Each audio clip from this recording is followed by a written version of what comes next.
The public sees velvet boxes, glittering stones, and smiling royal women. What it does not see is the system behind them, a private hierarchy of ownership, access, approval, and recall. A jewel may rest against one woman's skin, yet remain controlled by someone she can never openly challenge. Inside the monarchy, jewelry does not belong to one simple world. Some pieces arrive as personal gifts, given to mark a marriage, a birthday, or a moment of loyalty. Others pass through families, carrying the names and expectations of women who wore them generations earlier. Then there are crown-controlled treasures, pieces guarded not for personal pleasure, but for the institution itself. Private collections add another layer, allowing jewels to be loaned without ever becoming the property of the person wearing them. And beyond all of that lies the most dangerous category, stones held under arrangements so unclear that even repeated appearances cannot prove who truly owns them. That is where public perception becomes misleading. A royal woman may wear the same necklace several times. It may become linked to her image, her confidence, even her place within the family. Viewers begin to assume it is hers, but familiarity is not ownership. Behind every important appearance may stand a hidden chain of approval involving senior royals, private secretaries, wardrobe teams, jewel custodians, and palace archivists. One request passes through several hands before a locked case is opened. Another request may be refused without explanation. For Sophie, that system may once have worked in her favor. Her years of dependable service, disciplined behavior, and quiet loyalty could have earned her unusual trust. Yet trust inside the palace is never the same as control. It can be granted, limited, or withdrawn when the future of the monarchy demands a different arrangement. The finest stones often follow rank, and rank follows succession. That possibility gives the ruby set its deeper mystery. When Sophie wore it, the public may not have understood its history, its intended destination, or the conditions attached to its use. Perhaps the set had been placed at her disposal through a private understanding rather than a permanent transfer. Perhaps she had permission to wear it for certain occasions, while its long-term future had already been reserved for someone else. Then came 2019. Roles were shifting. Private plans were being reconsidered. The monarchy was looking ahead, deciding which women would represent its next chapter and which jewels would help shape that image. A piece once considered safely loaned could suddenly become politically important. The most painful part would not have been an argument. There may have been no confrontation at all. Only a carefully written message, passed through an intermediary, explaining that the rubies would no longer be available. No accusation, no apology, just the cold language of procedure, leaving Sophie to understand what had been taken from her without being told why. And when observers compared Sophie's appearances before and after 2019, one theory began to overshadow every other explanation, a theory involving not a broken clasp, but a deliberate royal recall. Royal watchers believe Sophie did not simply lose interest in the ruby set. Their most persistent theory is far more uncomfortable. The jewels were quietly recalled after 2019, removed from her long-term use, and returned to royal custody because their future had already been promised elsewhere. That is the answer many observers find hardest to dismiss. The set was not casually retired. It was not forgotten at the back of a private collection. According to the theory, Sophie's access ended because someone inside the royal system decided that the rubies could no longer remain part of her public identity. Yet that decision would not automatically mean she had been punished. In palace life, a jewel can disappear because of an ownership review, a change in succession planning, or preparations for a future ceremonial role that has not yet been announced. What makes the theory so powerful is the complete nature of the absence. After 2019, there was no brief return. No necklace without the earrings, no matching piece worn separately, no redesigned version appearing under another name. The entire set seemed to vanish at once. That kind of silence does not feel accidental. It feels organized. Watchers began to suspect that the rubies carried more dynastic importance than the public understood. Perhaps they had never been intended to remain with Sophie permanently. Perhaps they were being protected for a woman closer to the direct line of succession, someone expected to stand at the center of a future reign. If so, Sophie may have been wearing borrowed power without ever being told exactly when it would be taken back. There was another possibility, and it made the story even more personal. Sophie may have received access through a private understanding with Queen Elizabeth II. Such an arrangement could feel permanent, while the Queen's authority protected it. But as palace planning shifted and future responsibilities were reconsidered, an informal promise could suddenly become vulnerable. The message, if it came, would not have sounded cruel. That is how the palace preserves its dignity. Sophie's staff may simply have been informed that the ruby set was no longer available for upcoming engagements. No accusation. No direct explanation. Just a calm instruction that left no room for debate. Sophie's response would likely have been equally controlled. Years inside the monarchy had taught her that loyalty often means accepting decisions without demanding comfort. She would not challenge the hierarchy publicly. She would not allow disappointment to become scandal. But quiet exclusion can cut deeper than open conflict, because there is no clear enemy, no argument to answer, and no injustice the world can easily see. Some watchers believed the set was removed because it had become too strongly associated with Sophie. Royal jewels help shape status. Repeated appearances can make a woman seem more central, more permanent, and more powerful. If that image began to exceed the role assigned to her, the institution may have acted before symbolism became expectation. But the recall created the very problem it was meant to prevent. The absence became more noticeable than the jewels had ever been. And the woman believed to have been considered for them may not have asked for the set, opposed Sophie, or even known that a decision was being made in her favor. But if the jewels were truly recalled, the next question is even more dangerous. Who was meant to receive them? And why did the palace believe Sophie could no longer remain their public face? The most explosive theory is not that Sophie did something wrong. It is that she wore the rubies too well. They became part of her identity, just as palace planners may have been preparing them for another royal woman, someone whose future position demanded symbols no one else could permanently claim. That woman, according to the most persistent speculation, was Catherine. Not because Catherine personally asked for the set, not because she demanded that Sophie step aside.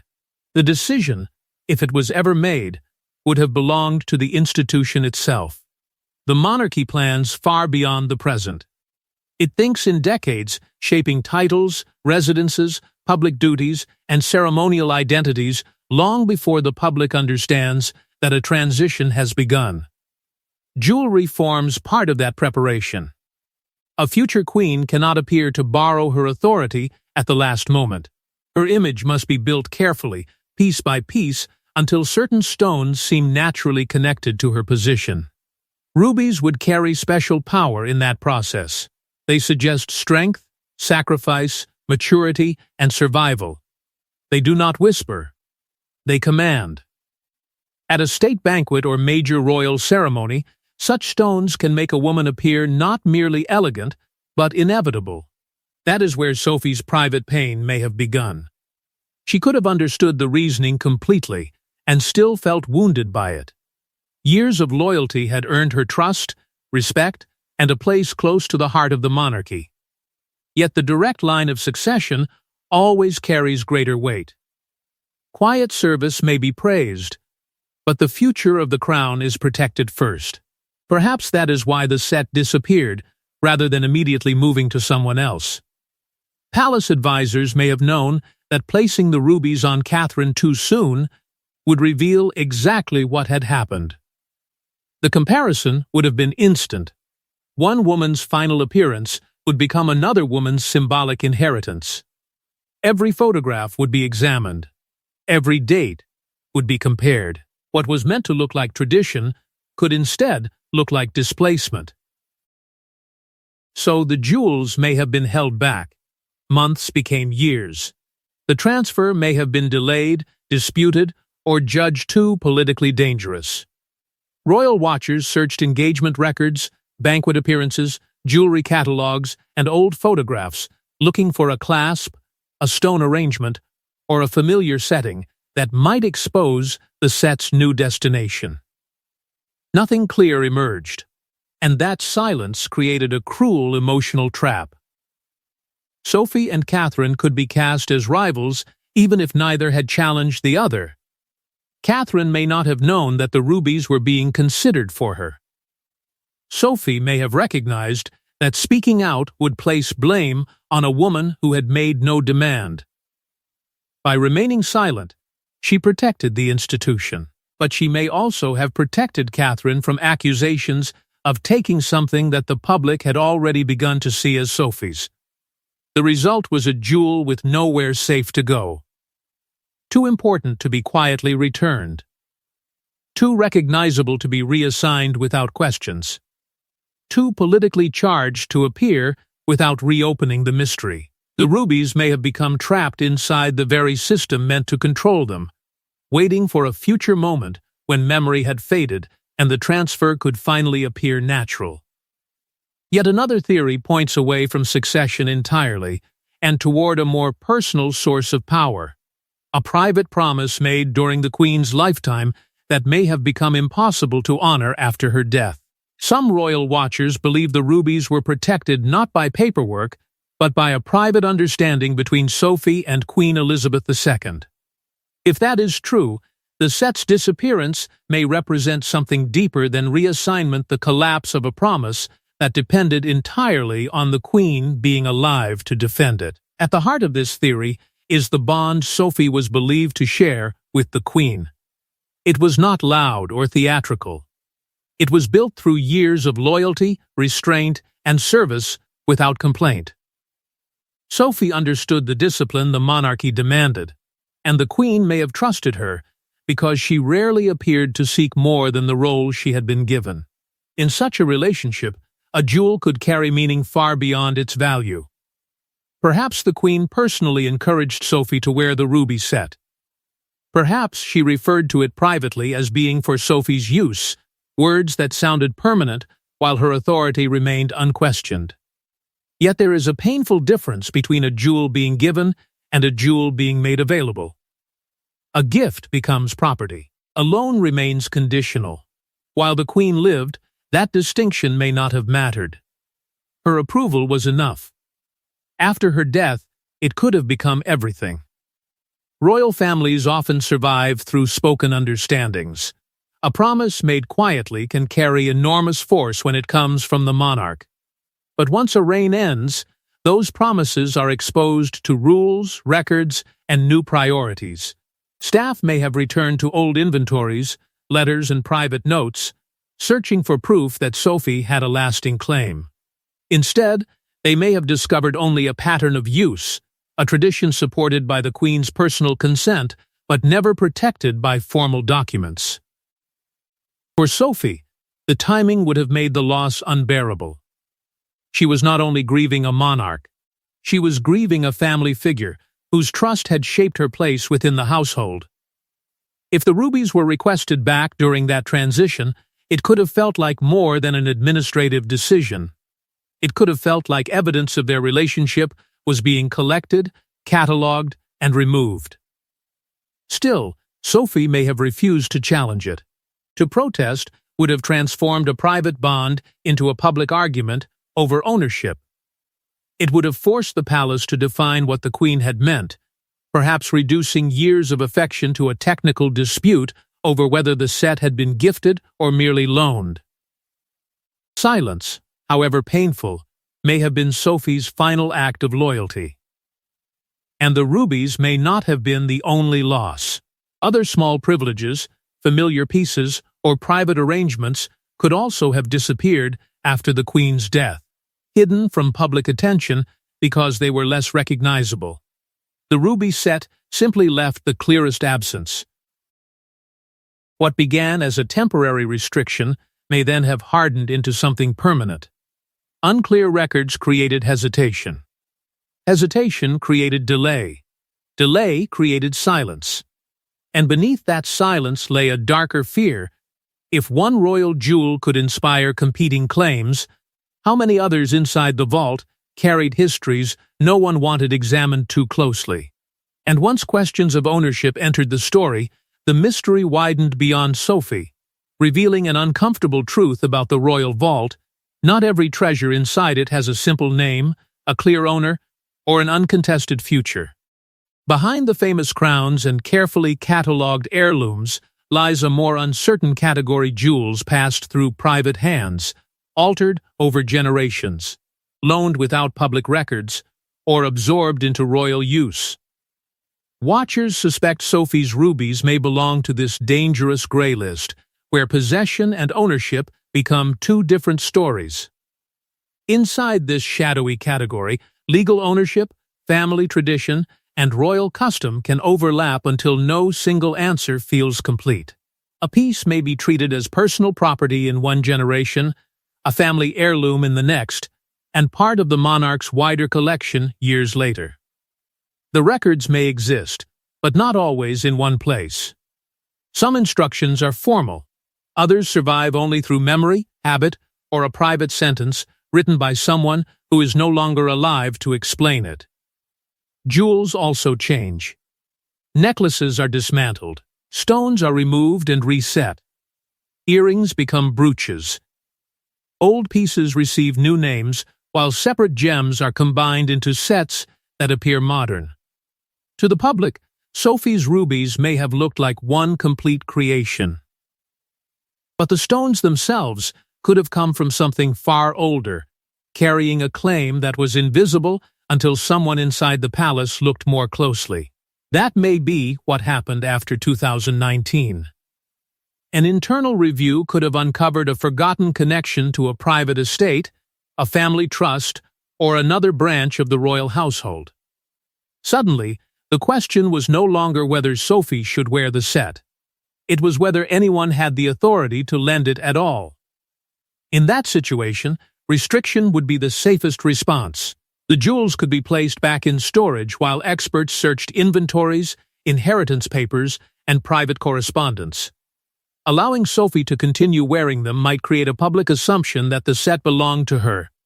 Photographs would harden that belief. Repetition would make it feel permanent. And once the public accepts a royal jewel as one woman's property, any later transfer can look like confiscation. There may even have been a quiet request from another part of the family. Not a lawsuit, not an open accusation, just a private demand for clarification that made the palace nervous enough to act. Sophie would then be trapped inside a dispute she had not created. She could not explain the absence without exposing the uncertainty. She could not defend her use of the set without appearing to claim ownership. So silence protected the institution while leaving her to carry the emotional cost. The palace would have had every reason to avoid transparency. If it admitted confusion over one ruby set, questions might spread to other celebrated pieces. A temporary precaution could therefore stretch from months into years, until delay itself became policy. By then, the set may have been separated, altered, or hidden beneath a new catalog description. Perhaps one unsigned note once explained everything. Perhaps a private instruction existed, but only one person understood what it meant. And that person was no longer there to answer. The danger was no longer gossip about Sophie. It was the possibility that the rubies could expose how fragile royal ownership really is.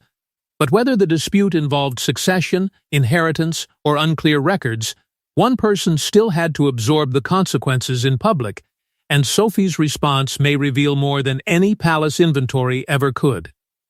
Sophie did not complain. She did not publicly search for a replacement that looked identical, and she did not allow the missing rubies to become a scandal.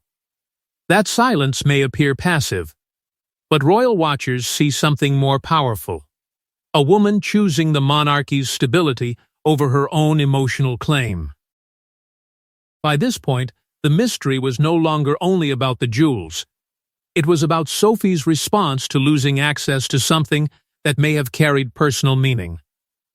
Her place inside the monarchy had long depended on reliability, discretion, and the ability to keep moving without visible resentment. She understood that royal duty is often measured not by what a person receives, but by what they surrender without forcing the institution to explain itself. Accepting the ruby's disappearance may therefore have strengthened the very reputation that made the loss so painful. Sophie knew the unspoken rules. She knew that protest would not return the set without consequences.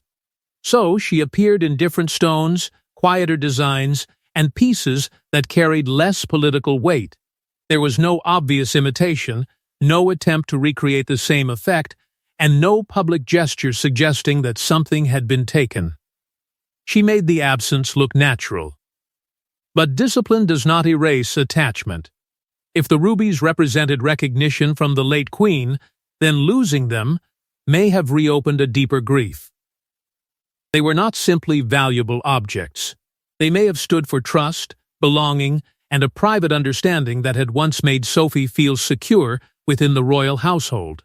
Every time she chose another jewel, she may have been reminded of the one she could no longer request. Perhaps she even knew where the set was meant to go. If another family member had been considered for it, Sophie's silence could have protected that woman from blame. A single complaint might have created years of comparison, turning two royal women into rivals over a decision neither had openly made. There may also have been an offer of compensation. Another necklace. A different set. A piece selected to close the matter without admitting that anything had been lost. Yet Sophie may have refused to treat royal jewelry like a simple exchange. One object could not replace the meaning attached to another. Still, she continued. Engagements were completed. Ceremonies were attended. Family responsibilities were carried without interruption while watchers searched for clues. That contrast made her silence even more striking. The mystery grew, but Sophie gave it nothing to feed on. Speaking publicly would have risked something larger than embarrassment.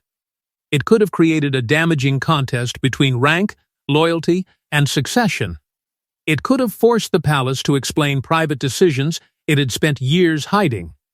Her restraint may even have delayed the ruby's reassignment, because advisors knew that the moment another woman wore them, every old question would return. And that may be the deepest twist of all. Sophie's greatest act of loyalty was not surrendering the set. It was allowing the world to believe she had simply stopped wearing something she may never have stopped missing. Her silence protected the palace, but it did not end the mystery. Instead, every year the rubies remained unseen, transformed an ordinary jewelry decision into a symbol of everything the monarchy refuses to explain. One day, the ruby set may return. It could appear at a state banquet, a coronation anniversary, or a moment of royal transition. But whoever wears it next will not simply be displaying jewels. She will be revealing which theory was true and whose place inside the monarchy quietly changed. That single appearance could settle years of speculation in seconds. No palace statement would be needed. No private memo would have to leak. The stones themselves would deliver the answer. If Sophie wears the set again, watchers may conclude that its disappearance was temporary. Perhaps it was held back during a period of mourning, restricted during an internal review, or simply removed while formal royal life was changing. Its return to her would suggest that the bond was never completely broken, only interrupted by circumstances the public was never meant to understand. But if Catherine appears wearing the rubies, the meaning would be far more explosive. Observers would see it as proof that the set had been redirected toward the future queen, confirming that Sophie's access ended because the monarchy was preparing its symbols for the next reign. Catherine may have played no part in that decision. Yet the comparison would be immediate and unforgiving. Another royal woman would create an entirely different shock. It could reveal an inheritance path hidden from public view, proving that the jewels belonged to a private branch of the family rather than the central royal collection. And if the stones return in a redesigned necklace, brooch, or pair of earrings, watchers may believe the original set was dismantled to erase its association with Sophie. The darkest outcome is that the rubies never return at all. Permanent silence could become the strongest clue that their ownership was disputed, their history too sensitive, or their intended future too politically dangerous to reveal. The palace can no longer control such mysteries as easily as it once did. Modern photographs capture every clasp, setting, stone, and alteration. Online archives allow royal watchers to compare appearances separated by decades. A jewel can be renamed, reset, or quietly reassigned, but its details may still betray where it came from. That is why silence now works against the monarchy. Every year without an explanation creates another theory. Every formal event without the set strengthens the belief that its absence was deliberate. Through it all, Sophie's dignity remains unchanged. She continues without protest, even as the missing rubies have become a symbol of possible exclusion.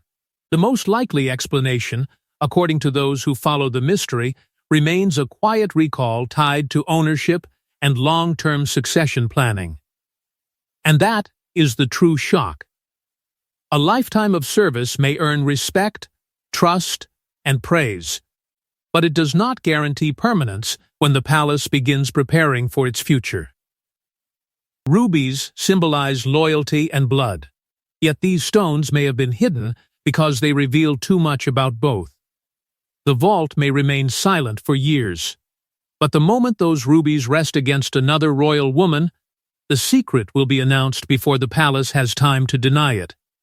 Until that moment arrives, the ruby set remains locked between memory and monarchy, a vanished symbol of Sophie's place, a possible promise to the future, and a royal secret waiting for the wrong photograph to expose it.